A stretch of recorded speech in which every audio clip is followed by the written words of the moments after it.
August 6, 1994. Nancy and Crystal arrived at the specialist office early and settled into the waiting area. "Isn't it unusual for a doctor to have office hours on Saturday?" Crystal asked. "I thought so too when my doctor made it, but he said this specialist is taking a sabbatical soon and wanted to see as many patients as he could before he left." What dedication! To help take her aunt's mind off why they were there, Crystal continued, "I forgot to tell you this morning that David called, that he would like to spend some of his vacation with us." "Oh, that would be wonderful, Crystal. You were supposed to be starting your honeymoon today. Since that is run amok, you will at least be able to not have to communicate long distance. I'll get the other guest room ready when I get finished with this ordeal." "You'll do nothing of the sort. You're still treating me like a babe in arms. I can make a bed, you know." "I know, dear, but please indulge me. I want to do it for as long as I can." They were interrupted by Nancy's being called in, and Crystal took up a paper to read, but immediately thrust it away from her. The headline had read, "Town Council to vote on Sunday shopping." Crystal felt disgusted that she lived in a world that was willing to vote on such a thing.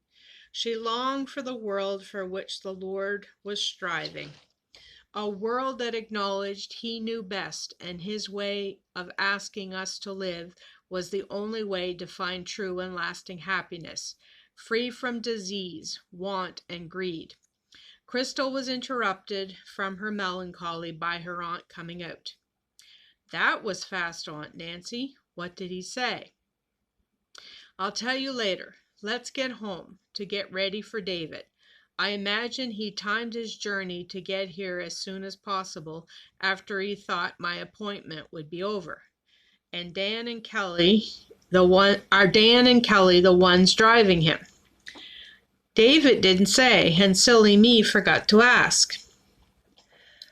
Nancy was right. David arrived almost within the minute after they had gotten the extra guest room all set up for him.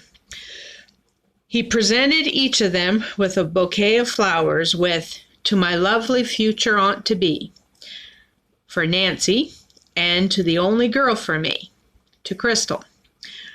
When they asked who brought him, he just said it was a friend. After supper, when Nancy suggested she play some hymns for them so they could sing, it was David who first expressed his keen pleasure in the idea. Nancy tried to take him at face value, but her years of experience made her still want to check him out. But how without raising any flags and causing hard feelings if her suspicions turned out to be wrong in the end? She knew the Lord would show her how in His perfect time, so she tried hard not to fret until He did. Since Alex had learned that he was the sole heir to Jasper's estate, he had been kept so busy that he hadn't been able to take the time to read Jasper's letter that had accompanied the will. He knew that to carry out Jasper's will, he would have to quit his current job, a job he had held since he came out of college. He still wasn't sure he was going to accept the job Jasper had laid out for him on a silver platter. He knew nothing about running a detective organization, and even more to the point, he knew nothing about being a detective except what he had seen on TV and read in the Hardy Boys series growing up.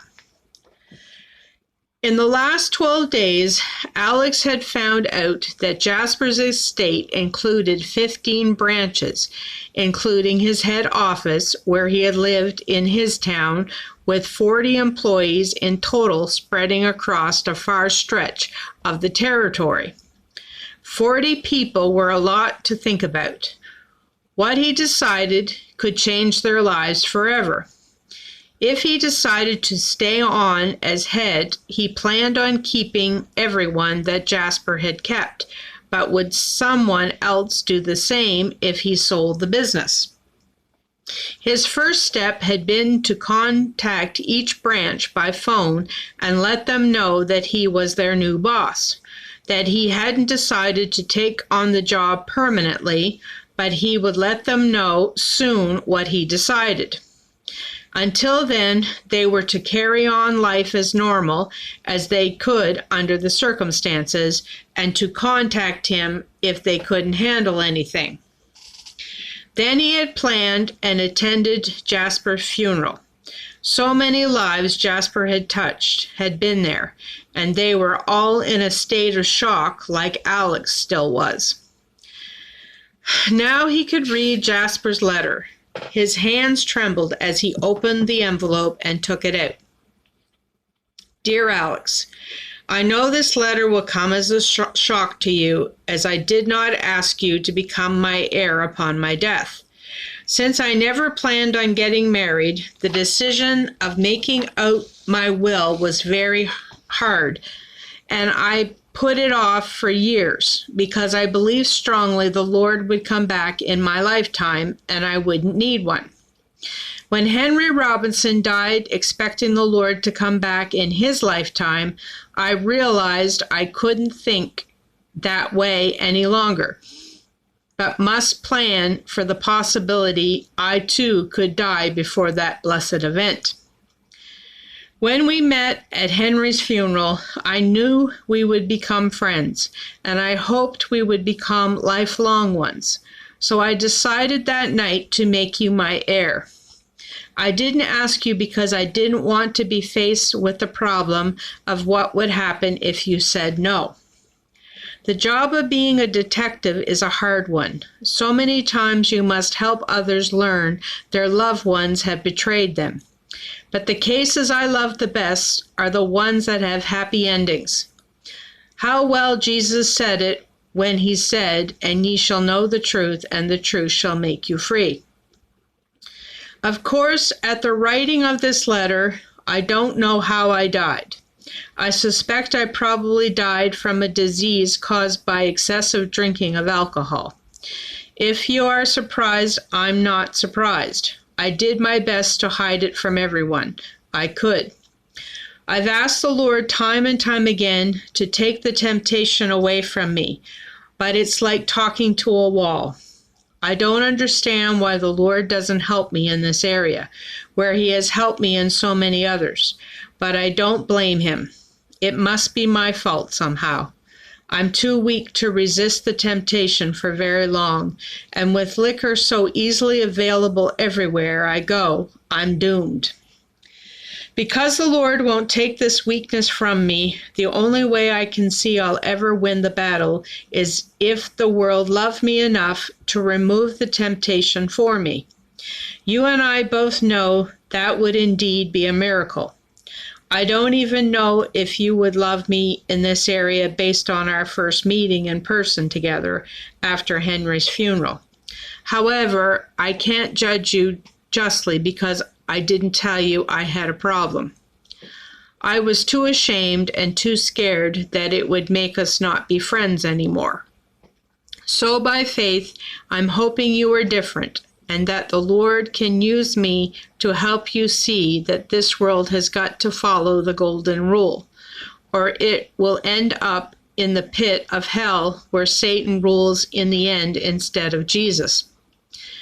So for my sake and people like me, please stop drinking liquor, so the liquor companies, whose sole existence is based on greed and not on the welfare of the world's needs, will not prosper by your contribution to their coffers. Godspeed, my friend, in your journey to find the Lord's perfect will for your life. In his love, Jasper. Alex felt humbled at this letter. If only Jasper had shared this burden with him that day he had bullied him into changing restaurants. But would it have made any difference?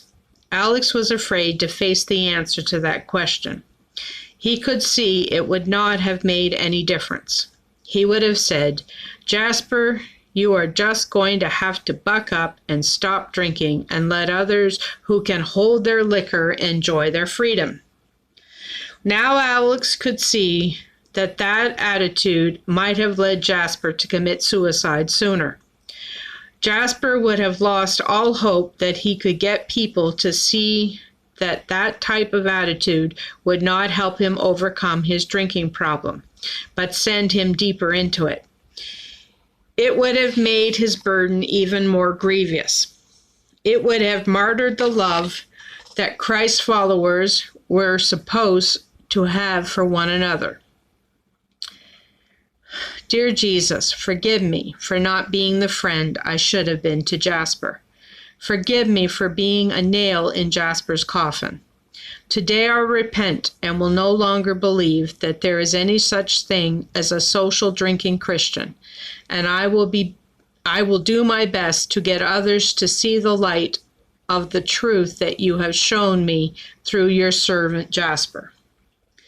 Having prayed this prayer, Alex knew where the Lord was leading him. He was to become the head of Detecting White Lies Incorporated. No, that wouldn't do. The first thing he had to do was change its name to reflect the change the Lord had brought in his own life. Let's see. Jasper used his last name to come up with the name of his business.